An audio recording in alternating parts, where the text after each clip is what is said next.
First, we had to establish whether a crossed-lamellar microstructure is even feasible for a carbon epoxy material system. For this, we created a unit cell FE model and ran a parametric study where we looked at things like the macroscopic layer height and the fiber orientation angle. Based on the study, we decided to prototype the microstructure with 1 mm thick inner and outer layers and a 2 mm thick middle layer.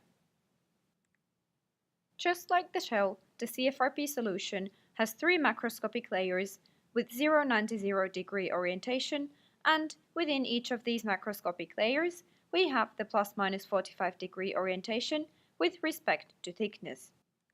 We also added a thermoplastic PES film at the macroscopic interfaces to make them tougher. And because the structure is periodic, we could reduce the size of the model.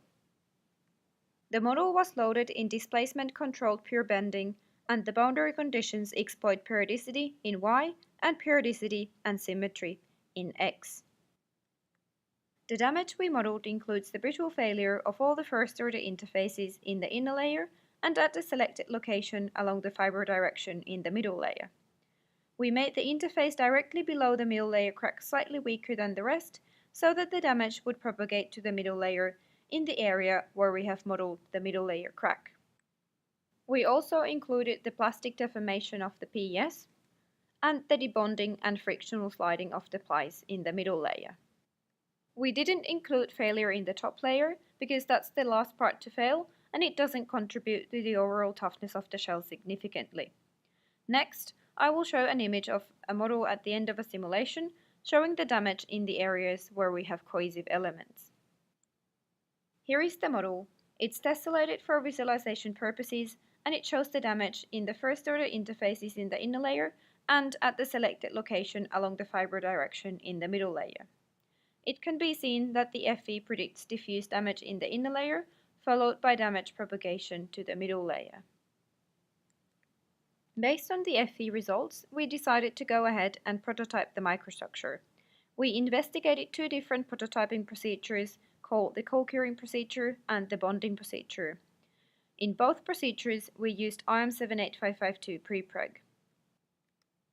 The co-curing procedure is based on first cutting thin strips of uncured prepreg and then rotating and aligning them to the desired configuration. The microstructure is then co-cured in one go to the final configuration.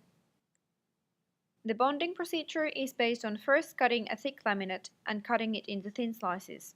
These slices are then rotated and aligned to the desired configuration and finally bonded together to achieve the final microstructure.